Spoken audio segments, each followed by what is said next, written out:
Solo cruisers often pay double for the exact same cabin. Most never see that cost coming. It hits them at the final invoice. That surprise is only the first of 7 mistakes. Solo cruisers make these on almost every sailing. Most trace back to planning like a couple. This video breaks down all 7. It covers the fixes that actually work. None require a travel companion. Just a little planning ahead of departure. Number 1. Assuming solo cruising costs half as much. Cruise lines price most cabins for 2 people. Book that same cabin alone. Most lines tack on a single supplement fee. That fee often runs close to the full rate.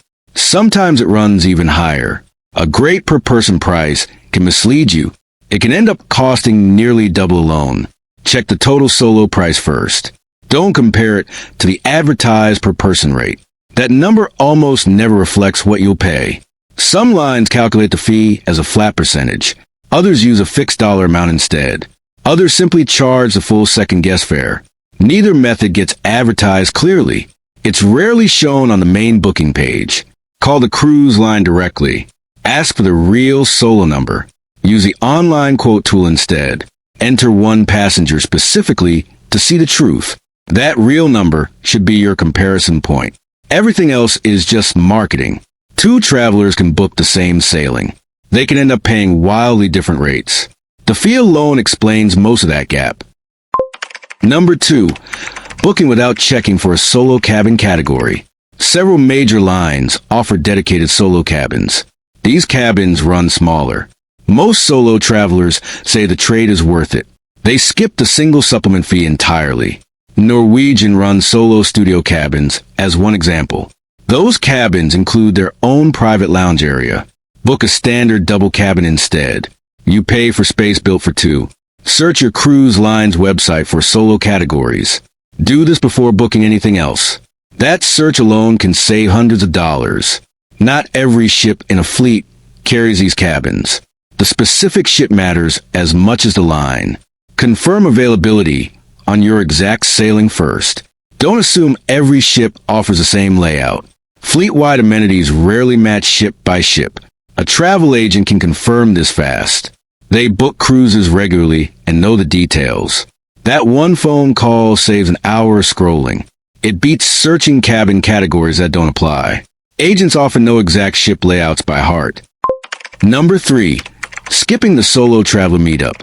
Most mainstream lines run a solo traveler meetup. It usually happens on the first sea day.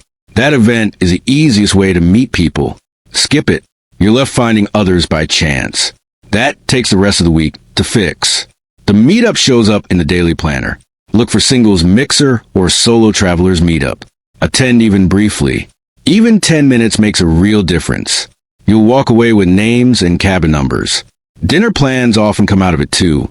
Most solo travelers meet their whole crew there. That 1 hour shapes your whole trip. Wait past the first sea day.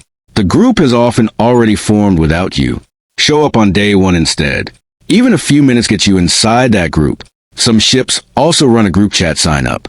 It happens at that same meetup event. Joining gives you a built-in dinner partner. It works for excursions too, for the rest of the week. That one connection often shapes the whole trip. Number 4. Eating alone in your cabin instead of requesting a shared table. Solo travelers can request a shared table. This happens in the main dining room. Most lines seat solo travelers with other guests. Just ask at check-in to set it up. That single request changes your whole dinner routine. It turns an awkward solo meal into a social event. Skip this request. You might end up eating alone out of habit. Ask your dining room host on day 1. Find out if shared seating is available. Most ships accommodate this at no extra charge. No advanced planning is required either. Just mention it at your first dinner. Shared tables typically seat 6 to 8 guests. That gives you new dinner companions all week. Even one bad table assignment can be changed. A quick word to the host usually fixes it. Most hosts are happy to help right away. Room service remains available every night too. It works as a backup for quiet solo meals. The point is having the choice. Don't get stuck with one option out of habit. Switch back and forth as you like. Most solo travelers who try shared seating keep it. They stick with it for the rest of the cruise. Most say they wish they'd asked on day one. Number 5. Not telling anyone your port day plans. Traveling with a partner means someone knows your plans. They always know where you want to shore. Traveling solo removes that safety net completely. Plenty of solo cruisers forget to replace it. Leave a simple note with the front desk. A fellow solo traveler works too. Include your expected return time. A rough estimate is fine. Note which excursion or area you're exploring. That 5-minute habit costs nothing. It matters far more for solo travelers. Ships track who boards and who doesn't. A personal check-in still adds real peace of mind. That check-in matters most on independent excursions. Organized tour groups don't apply here. A tour guide tracks group members closely. Nobody automatically tracks a solo traveler alone. Sharing your plan with one person closes that gap. It costs you nothing to do. It buys real peace of mind in return. A simple text works fine for this. A note at guest services works too. Either option takes less than a minute. Number 6. Booking without checking solo travel promotions. Cruise lines sometimes waive the single supplement fee. This happens on specific sailings to fill unsold rooms. These promotions don't get advertised prominently. Plenty of solo travelers miss them completely. Search specifically for solo traveler deals. Look for reduced single supplement sailings too. Do this before booking a standard fare. Travel agents who specialize in cruises know these deals. They track which sailings run these promotions. A quick question to an agent helps. It can cut the solo cost by a lot. Many agents check this automatically for you. A search on the cruise line site works too. Try both approaches if you have time. Book the first available date without checking this.